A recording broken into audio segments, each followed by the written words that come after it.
మీ ఎలాంటి వ్యాపార ప్రకటనలకైనా వెంటనే మా ఛానల్ సంప్రదించండి. నమస్తే.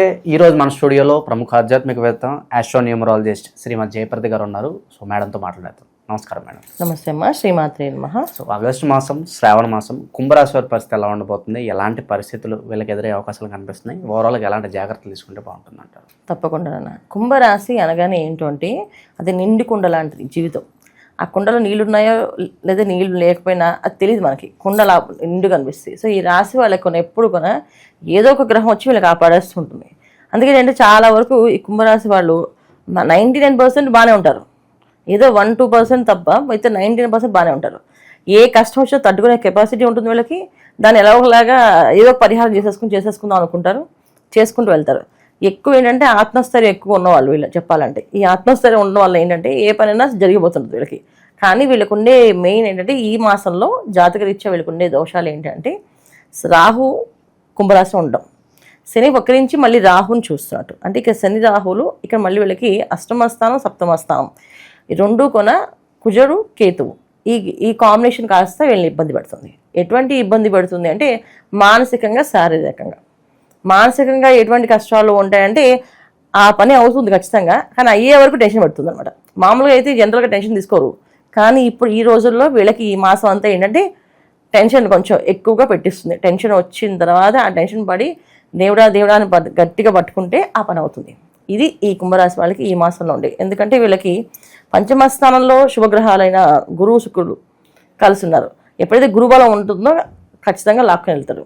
అయితే శనేశ్వరుడు వక్రించి ఉండడం వల్ల కాస్తంత ఇబ్బంది అనేది వీళ్ళకి కొంచెం ఉంటుంది. ఇప్పుడు ఏళ్ళనాటి శని ప్రభావం వేరు, శని వక్రించడం వేరు.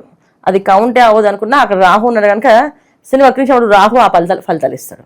ఇప్పుడు మామూలుగా అయితే రాహు ఏంటంటే బద్ధకాన్ని ఇస్తాడు, ఇంక ఇంతకుమించి ఏమడు.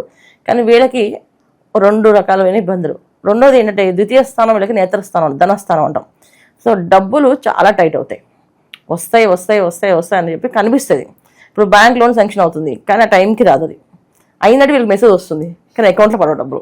ఇలాంటి టెన్షన్స్ ఎక్కువగా ఉంటాయి వీళ్ళకి. అలాగే ఉద్యోగం, ప్రమోషన్ లెటర్ వస్తుంది కానీ ఎప్పుడు ఆర్డరింగ్ చేస్తారు అంటే ఎప్పుడు అసైన్మెంట్ చేస్తారో తెలియదు. ఇలాగా ట్రేడింగ్ బిజినెస్ వస్తుంది అనిపిస్తుంది, అంత చేసి పెడతారు. తర్వాత మళ్ళీ చేతి వరకు కనిపిస్తుండే వీళ్ళ కళ్ళ ముందు కష్టపడి, కానీ వస్తుంది. ఫైనల్గా ఏంటంటే ఖచ్చితంగా వస్తాయి. ఎందుకంటే వీళ్ళకి అష్టమ స్థానంలో కుజుడు ఉండడం వల్ల ఏంటంటే కొంచెం ఏ విధమైన బలమైనా ఉపయోగించి, తెలివైనా ఉపయోగించి, లేకపోతే వాళ్ళకున్న పలుకుబడిన ఉపయోగించుకొని తెచ్చుకుంటారు. అయితే ముందు జరుగుతుందా అనేది కాస్తంత టెన్షన్ పెట్టి ఇస్తారు. సప్తమ స్థానంలో కేతు ఎప్పుడు ఏంటంటే ప్రతి విషయాన్ని బాగా డిలే చేస్తారు. ఎంత డిలే చేస్తారంటే ఇంక చెప్పక్కర్లేదు, అంత డిలే చేస్తుంటారు. వీళ్ళు సహనాన్ని, ఓర్పుని కోల్పోకుండా ముందుకు వెళ్ళగలిగితే ఖచ్చితమైన ఫలితాలు ఉంటాయి. లేకపోతే అన్నిట్లో ఆటంకాలే. ఇక రవి బుధులు చూసుకున్నప్పటికీ రాజకీయ నాయకులుగా రంగంలో ఉన్న వాళ్ళకి బాగా ఉపయోగపడుతుంది ఈ కుంభరాశి వాళ్ళకి ఈ మాసంలో. అంటే వీళ్ళకి ఏదైనా పదవులు కావాలన్నా, దాంట్లో ఏదైనా పోస్ట్ కోసం వీళ్ళు మాట్లాడదామని పెద్దవాళ్ళతో మాట్లాడాలనుకున్నా అది చాలా చక్కగా అవుతుంది.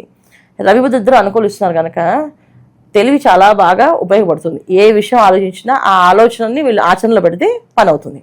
ఇంతకుముందు ఆలోచిస్తారు, ఆచరణ కరెక్ట్గా అవ్వదు. కానీ వీళ్ళకి రవి బుధులు ఇద్దరు కూడా అనుకూలిస్తున్నారు కనుక తెలివిని, ఆచరణ 2 కలిపి చేస్తే బ్రహ్మాండంగా పనిచేస్తుంది. ఈ విధంగా వీళ్ళు చేసుకుంటూ ముందుకెళ్తే కుంభరాశి వాళ్ళకి తిరుగు లేకుండా బాగుంది. సో వీళ్ళకి బాగాలేదు అనుకునే విషయంలో ఏవైతే ఆలోచించాలంటే కుటుంబం విషయంలో కాస్తంత చిన్న కలతలు, కాస్తంత ఇబ్బందులు, మనస్పర్ధలు కాస్త కనిపిస్తున్నాయి. అది కూడా పెద్దగా కాదు, కొంచెం కనిపిస్తున్నాయి. అలాగే ధన విషయంలో కొంత ఇబ్బంది పడుతుంది. వ్యాపార విషయంలో వ్యాపారాల్లో ఎక్స్పాండ్ చేయాలనుకున్న వాళ్ళు చక్కగా చేసుకోవచ్చు. చాలా బ్రహ్మాండంగా. గోచార పరంగా చెప్పాలంటే వ్యాపారాలు ఇప్పుడు మన గోచారీత్యా వ్యాపారాలు అయితే ఏం అనుకూలంగా ఉండవు. ఎందుకంటే కుజుడు కానీ, శనేశ్వరుడు కానీ, రాహువు కానీ, ఇక్కడ కేతువు వీళ్ళందరూ కూడా ధనస్థానాలు, అగ్నితత్వ రాశుల్లో, జలతత్వ రాశుల్లో పడ్డారు. అప్పుడు ఏమవుద్దంటే ఏది ఒక పక్వానికి రాదు. ఏ విషయం తెలదు. సో ఒక వ్యాపారం చేద్దామంటే దానికి తగ్గట్టు మనకి సౌకర్యంగా డబ్బులు రాకపోవచ్చు, లేదా స్థలం దొరకపోవచ్చు, పార్ట్నర్స్ దొరకపోవచ్చు, ఇలా ఏదో ఒక ఇబ్బంది పడుతుంటారు. సో పర్సనల్ జాతకాన్ని చూసుకోవాలి. కుంభరాశి వాళ్ళు ఎవరైతే జాతకం వాళ్ళ పర్సనల్గా ఉందో ఏ దశ నడుస్తుంది, ఆ దశ గోచారానికి ఏదైనా ఎఫెక్ట్ ఉందా. సో గోచారీత్యా జరిగే ప్రభావం ప్లస్ వాళ్ళ జాతకంలో జరిగే ప్రభావాలు ఒకేలా ఉంటే వ్యాపారం చేయకుండా ఉండడం ఉత్తమం.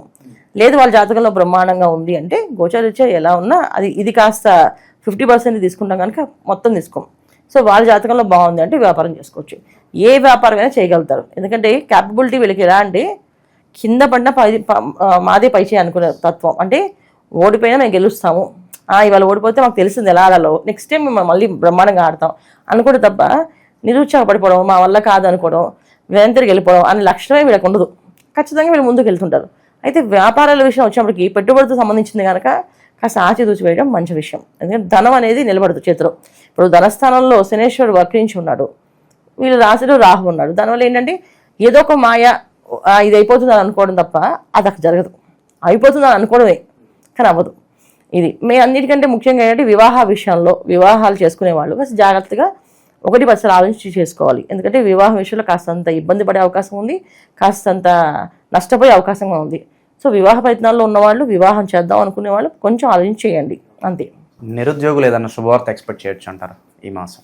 అదే చెప్పే కదా మీకు, ప్రమోషన్ వచ్చినట్టుగా వస్తుంది, ఆగుతుంది. అలాగే అపాయింట్మెంట్ లెటర్ వస్తుంది, వీళ్ళకి జాబ్ ఎప్పుడు జాయిన్ అవ్వాలి చెప్పరు వాళ్ళు. సో మీ ఉద్యోగం కన్ఫర్మ్ చెప్తారు, కానీ ఎప్పుడు జాయిన్ అవ్వాలి, పోస్టింగ్ ఏమి ఉండదు. అది పోస్టింగ్ ఎప్పుడు ఇస్తారు, ఎక్కడ ఇస్తారు, ఇంతకీ ఏ డేట్ని ఇస్తారు, ఏ డేట్లో జాయిన్ అవ్వాలి, ఇవన్నీ కూడా వీళ్ళకి కాస్తంత ఇబ్బంది పెట్టి వస్తాయి. సమాజంలో కొంత పేరు ఇంకా మాకంటూ కొంత గుర్తింపు రావాలనుకుంటారు కదా, వాళ్ళకి ఎలా ఉండబోతుంది? వాళ్ళకి ఈ మాసంలో బాగానే ఉంటుంది. ఇందాక మీకు చెప్పాను, రవి బుధ ఇద్దరు అనుకూలంగా ఉన్నారు కనుక వాళ్ళ తెలివిని సామర్థ్యాన్ని రెండు ఉపయోగిస్తే పని అవుతుంది. రాజకీయ పరంగా బాగుంటుందని చెప్పేదాన్ని. అలాగే గవర్నమెంట్ సంబంధించిన వ్యాపారాల్లో ఉన్న వాళ్ళకు కూడా చాలా అనుకూలంగా ఉంటుంది. అంటే గోచార పరంగా ఇప్పుడు ఫలితాలు ఏమన్నా బాగుందంటే బాగుందని చెప్తారు, కానీ కామెంట్స్లో కొంతమంది మేడం మీరు బాగుంది అంటున్నారు, మా జీవితం ఎలాగే ఉంది మేడం, ఎక్కడ తీసింది అక్కడే ఉంది అని అనుకుంటూ ఉంటారు. ఎందుకు ఇలా జరుగుతుంది అంటారు? ఇది జాతకాన్ని ఖచ్చితంగా పరిశీలించగలమా. ఎందుకంటే మన జాతకం అనేది పురుషార్థాలు అంటాం. అంటే ధర్మార్థ కామ మోక్షములు. ధర్మం, అర్థం, కామం, మోక్షం. ఈ ధర్మార్థ కామ మోక్షాల స్థానాల్లో ఏది పడిందో, ఒకవేళ రాసి పడిన ధర్మంలో పడితే వాళ్ళ జీవితం ఒక విధంగా ఉంటుంది, అది కామంలో పడితే అది ఒక రకంగా ఉంటుంది, అర్థంలో పడితే ఒక రకంగా ఉంటుంది, మోక్షంలో పడితే ఒక రకంగా ఉంటుంది. సో వీళ్ళు రాశి ఎక్కడ పడింది, తర్వాత రాశి అంటే చంద్రుడు ఉన్న రాశి, అంటే వీళ్ళు పుట్టినప్పుడు చంద్రుడు ఎక్కడున్నాడో దాన్ని రాశి కింద లెక్కేస్తాం. వీళ్ళు పుట్టిన టైం ఉంటుంది, ఆ టైంని లగ్నం కింద లెక్కేస్తాం. సో లగ్నం ఏమైంది, ఈ లగ్నం ఎక్కడ పడింది, ఈ ధర్మార్థ కామ మోక్షాల్లో పడిందా చూసుకోవాలి. అలాగే కారకత్వాలు చూసుకోవాలి, దశ అంతర్దశలు చూసుకోవాలి. పుట్టినప్పుడు నక్షత్రం వంశోదయ దశ అని ఉంటుంది. పుట్టగానే తల్లిదండ్రులకు బాగా యోగం ఉంటుంది. కొంతమంది పిల్లలకి వాళ్ళ యోగం అనుభవించాల్సింది తల్లిదండ్రులకు వస్తుంది. ఎందుకంటే మరి వాళ్ళు అనుభవించారు కదా, వాళ్ళు కార్లో తిరగాలి, తల్లిదండ్రులకి కారు లేదు, వాడు పుట్టగానే కారు కొనిస్తారు. ఎందుకంటే వాడు కార్లో తిరగాలి యోగం ఉంది అబ్బాయికి, అందుకే కారు కొంటారు. అదే అబ్బాయి మంచి కంఫర్ట్గా ఇంట్లో ఉండాలనుకున్నాడు, అలాగే సొంత ఇల్లు ఉంటుంది. ఇలాంటి విషయాలన్నీ కూడా పర్సనల్ జాతకంలోనే వస్తాయి. మా జీవితం ఇలాగే ఎందుకుంది అంటే మీరు పర్సనల్గా జాతకం చూపించుకోవాల్సిందే. చూపిస్తేనే మీరు పూర్వజన్మ ఏం చేశారు, అసలు ఈ జన్మ ఎందుకు తీసుకున్నారు, ఈ జన్మలో మీరు ఏం చేయాలనుకుంటున్నారు, అది భగవంతుడు నిర్ణయించి వస్తారు. ప్రతి ఒక్క మనిషి భూమి మీద రావడంతో ఒక ఆశయంతో వస్తారు. ఆ ఆశయం అనేది ఏంటి అనేది తెలుసుకోవాలి. అలా తెలుసుకోవాలంటే మన జాతకం చూసుకోవాల్సింది. అంతేగాని మన గోచార ఫలితాలు మన పర్సనల్ జాతకానికి ఎప్పుడు కూడా అంటే పర్ఫెక్ట్గా మ్యాచ్ అవుతాయని కాదు. ఒక్కొక్కసారి ఏంటంటే ప్రకృతి మనకి సహకరిస్తుంది. గోచార ఫలితాల్లో అనుకూలంగా ఉంటే మన జాతకంలో ప్రతికూలంగా ఉన్నప్పటికీ కూడా ప్రకృతి మనకు సహకరిస్తుంది. ఇప్పుడు నాకు తినే యోగం లేదనుకోండి, సరే పక్క వాళ్ళు తినే యోగం పెట్టే నేను అవకాశం ఉంటుందా, నేను అన్నం పెట్టగలుగుతాను. చాలామంది డైటింగ్ అని చెప్పి తినడం మానేస్తున్నారు పాపం, ఓన్లీ మన జ్యూసులు ఫ్రూట్స్ తాగుతున్నారు. వాళ్ళు తినే యోగం ఉంది కదా వాళ్ళకి, శుభ్రంగా తెలుసుకునే వాళ్ళు ఆయన ఎందుకు డైటింగ్ చేస్తారు, అది వాళ్ళ జాతకంలో ఉండే అర్థం అన్నమాట. అంటే వాళ్ళ జాతకంలో కర్మ అనుభవించాలి.